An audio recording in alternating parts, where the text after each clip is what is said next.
Well, thank you everyone for coming, and I really appreciate all the organizers who invited me and were so patient with my slow email responses. Well, I'm going to be presenting today on sort of a much broader answer to the guiding question of this session, and not focusing on any specific cases of resource extraction or anything like that. Sorry, lower, higher. Like that? Is that okay? All right. And before I get started, let me just introduce the Sustainable Tropics Alliance, which is a partnership, a strategic partnership of independent nonprofit research and capacity building and policy analysis organizations that are based in the tropics and that have come together to bring research, multi-stakeholder engagement, and local knowledge together to promote low emissions rural development approaches in their regions. And the idea is really to have a network of organizations that can share learning experiences and that can help each other to sort of improve processes and learn from different regions. So let me start first by talking about the impact of climate change on rural areas. And so the IPCC report from 2014 tells us that rural areas make up nearly half of the world's population, and even more than that in the poorest areas of the world. Climate change impacts on the rural economy, livelihoods, and land use are at the end of complex causal chains. So they're not the drivers, but they are going to be involved. And rural people in developing countries are subject to multiple non-climate stressors. And I'm saying that so that we really keep in mind here that it is a very complex context that we're talking about. The central challenge then for tropical societies and regions is how they can successfully advance rural development programs in ways that improve local and regional well-being while addressing climate change, food security, water supply, and myriad other issues. So rural populations, as everyone in this room knows, are often highly dependent on agriculture and natural resources, and often that leads to degradation and conversion of native vegetation. Conversion of native vegetation to pasture and croplands is a source of 1/6 of the global greenhouse gas emissions. Now, I know that the session before this was actually about deforestation, but I don't have the figures here about the extent to which resource extraction of other types is also leading to greenhouse gas emissions, but that is a significant source, and I'm sure you'll hear about some of that in the case studies that come after and in Dr. Fernside's talk later. But I want to emphasize here that, I think a main premise of the work that I do with my colleagues and with my partners is that climate change has to be sort of at the top of the list of things that we have to address. And it has to be addressed in this complex context, not sort of pretending that all of these things aren't happening, but that people really are dealing with a broad range of problems, but that if we don't solve climate change or help them to adapt and to mitigate climate, then a lot of those other problems aren't going to go away anytime soon either. And so I think just to go quickly to an example, which was also brought up this morning, I know, in Ave's keynote speech and by Miguel Pinedo as well, is that Brazil has achieved a 76% decline in deforestation since 2004. And there's been a lot of speculation about what the causes of that decline have been.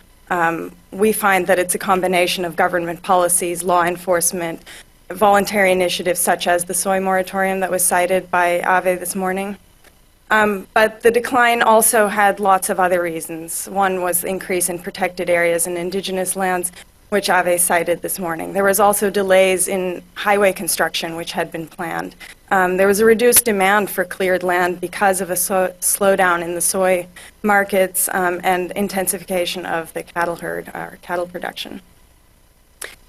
I want to point out that this decline is also fragile. There's a lack of positive incentives and private investment to help keep this trend going. There are way too many metrics that producers have to meet in order to try to continue achieving these reductions. Smallholders are excluded. They continue to be ignored, and that's a trend that we'll talk a little bit more about. But these kind of most of the change that we've seen has been due to changes in large-scale production, and not because smallholders have in any way been included or addressed in measures designed to improve land use and reduce emissions. The Cerrado biome has been entirely excluded, and we really don't know what the effects of a potentially sustained decline in the Brazilian economy could be on this. They could be positive, they could be negative, and that remains to be seen. So I just wanted to bring that example in because it's obviously the example of how deforestation can decline. But how replicable is that example for any other region in the world? And so we started looking at some of the regions where our partners in the Sustainable Tropics Alliance work and where we work ourselves. And what you'll note is that actually small-scale agriculture was the universal high-impact driver of deforestation across these regions. And the underlying causes of those drivers of deforestation are predominantly demographic, and they're overwhelmingly regional and national in character.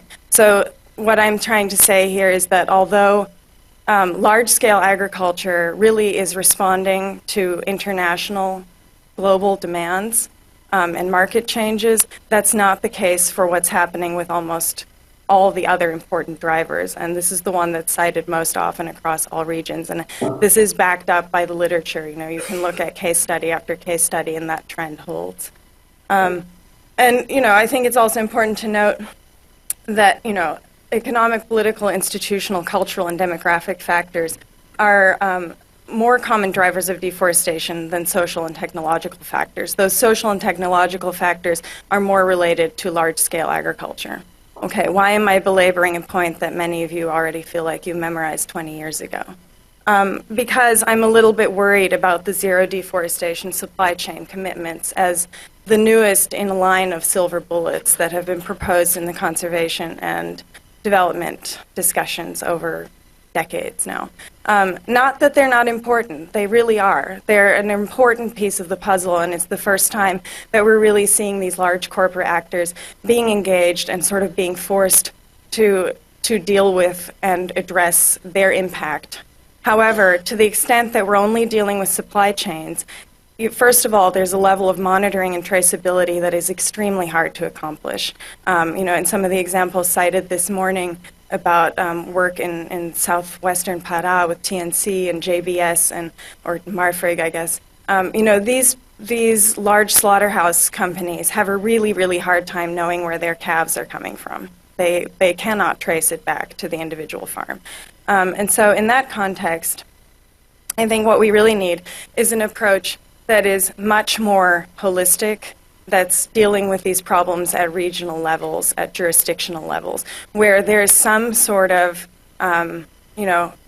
possibility for an individual farmer to fail on their commitment 1 year, but the entire jurisdiction is not failing, and we're still keeping deforestation low, we're still keeping resource extraction low, whatever those metrics are that we're aiming for at this regional level.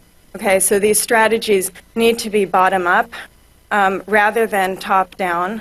And that's something that I know in this audience is probably something that's also well known, well understood, well accepted. But I think the example of the supply chain initiatives and the zero deforestation commitments is actually just one more example of how there's sort of this idea that, oh, we can just come from the outside, make this commitment, and the problem is solved. But it's extremely hard to implement those things and make real change and lasting change happen at regional levels. We really need solutions to be anchored in local societies, economies, policies, and business models. Okay, they need to be politically viable. Each stakeholder needs to see his or her benefit in that. There needs to be reduction of corporate risk for corporations. There needs to be access or securing of tenure rights for indigenous peoples and other traditional communities and other landholders or land users, et cetera, et cetera. They need to be compatible with existing frameworks. I mean, we don't need to throw the baby out with the bathwater. We've all of our colleagues everywhere have done lots and lots of work, whether it's in government, academia, nonprofits, whatever the sector may be, to try to move the whole thing forward. And there are many very interesting initiatives, whether they're at global levels, national or regional. And so we need to find ways to sort of build on those kinds of things and make these things compatible with good ideas that came up in REDD Plus or that exist in the Sustainable Development Goals and so on and so forth. And finally, that's falling off the bottom of the page there, but the unit of performance, as I mentioned, is the county, the state, the nation, whatever the name of that jurisdiction is. It could even be a watershed, to the extent that watersheds often have some kind of administrative arrangements around them. Not farms or mills. It's just too hard to trace every single farm and mill. Imagine that. Every single farm and mill in the entire world. And you're not going to do it. And so the 5 pillars of LEDR, how do you know when you're sort of getting there? What are the 5 elements that you want to be there?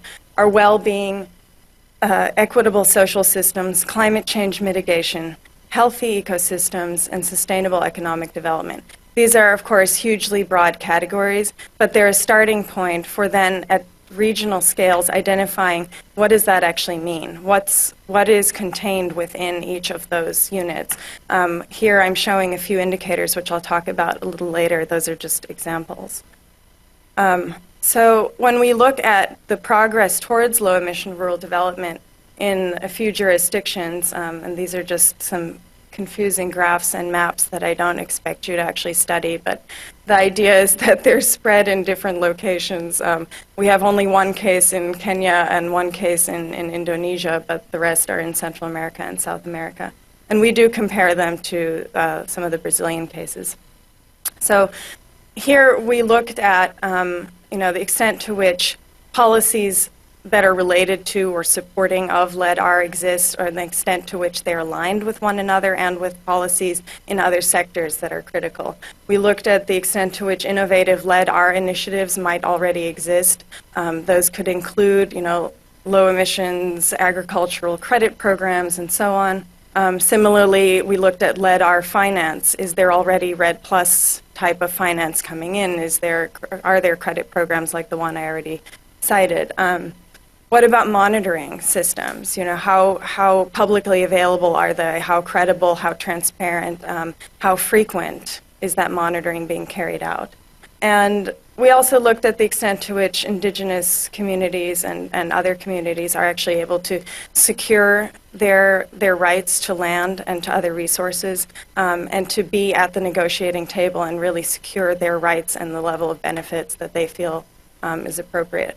And finally, we also looked at the level of stakeholder engagement and the degree to which multi-stakeholder processes were already taking place in those regions. And as you can see, Acre, this won't surprise many here probably, is sort of very much leading in all of these categories. It is the model jurisdiction, and it's the one that everyone holds up as an example.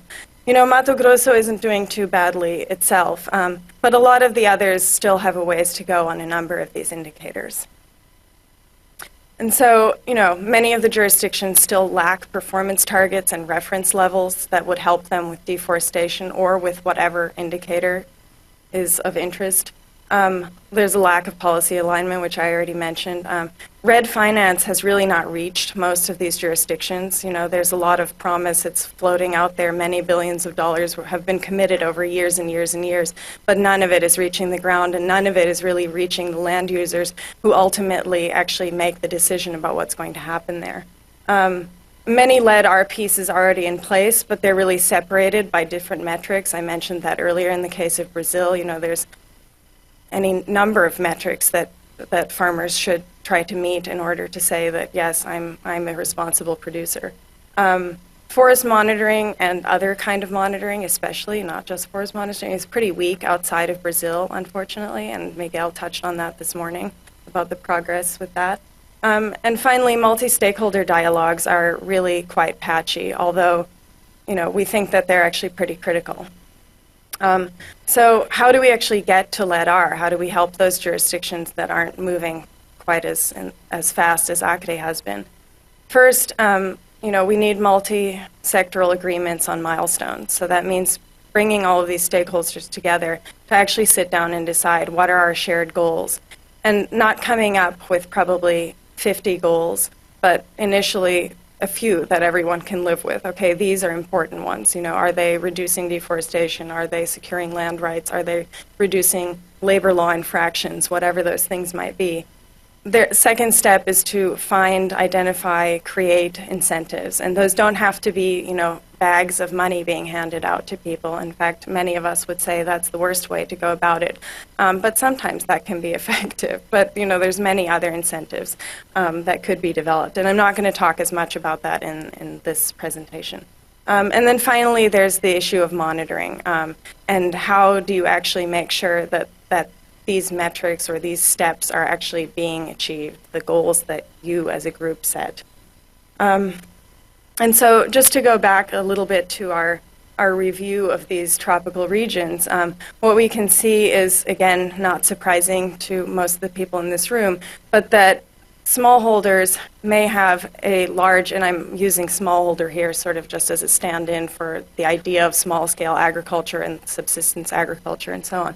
You know, often have a high impact on native vegetation and resources, but often don't have a very strong voice about how to make changes. Whereas large-scale agriculture, government also have it either direct or indirect impact that's very large, but their ability to actually take decisions is much greater. What you'll also see, and that I want to point out, now again, these are sort of averaged from different regions, which is why some of this may look a little bit strange, especially depending on which region you're most familiar with or work in.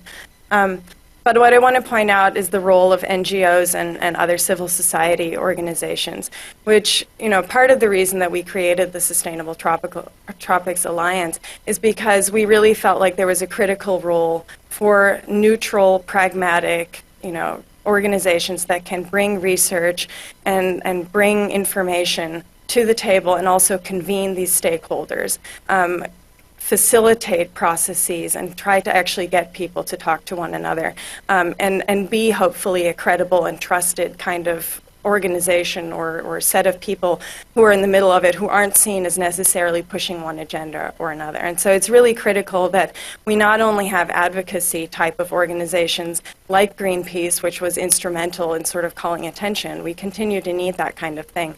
But we also really need those organizations, or whatever, it could be academic institutions as well, government institutions in some cases, that can bring everyone together to the same table.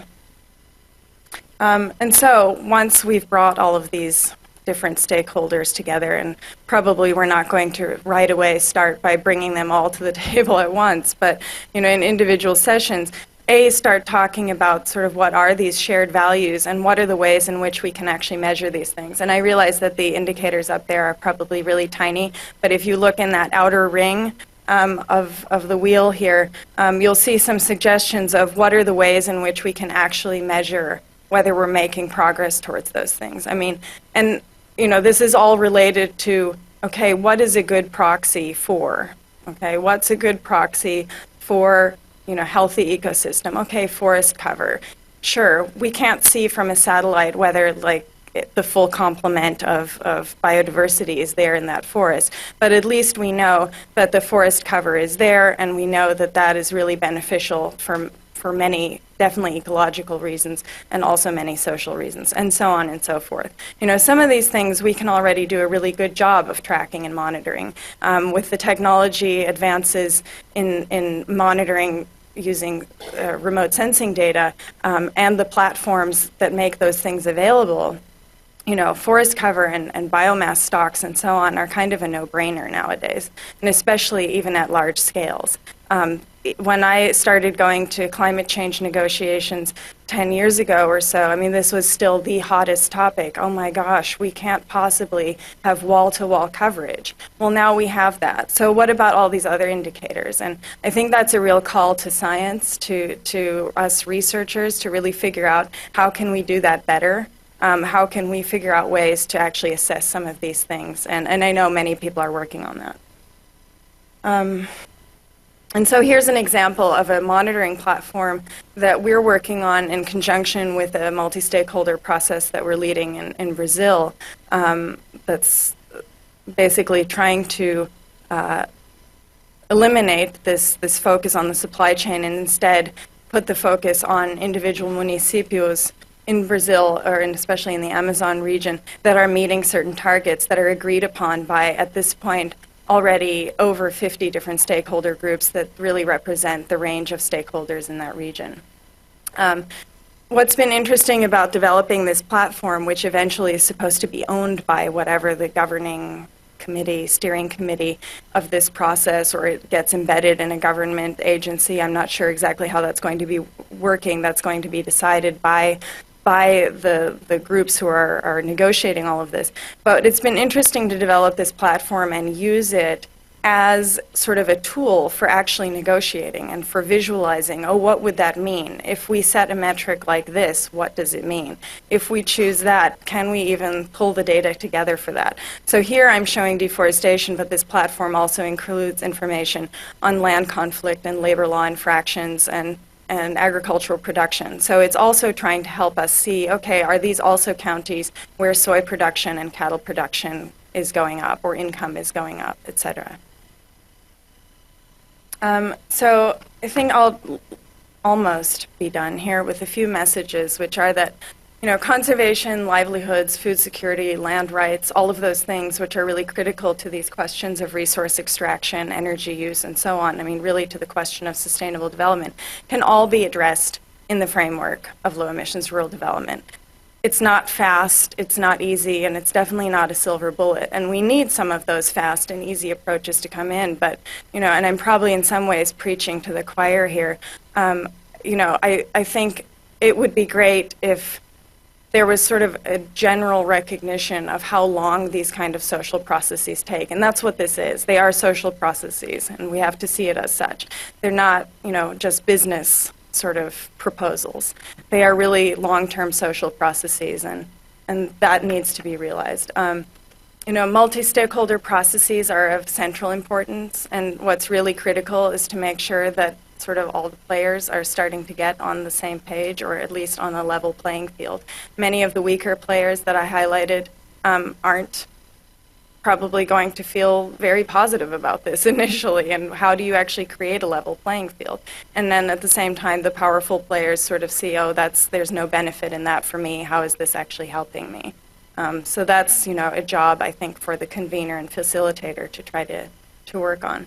And finally, that shouldn't say 3 pillars, it should say 3 steps to change, are really identifying these shared goals and milestones, developing incentive systems, which I really didn't talk about, and monitoring systems that can, you know, really help support these processes. So I want to thank everyone for your attention, and thank you also to all my colleagues and partners for all the work on this.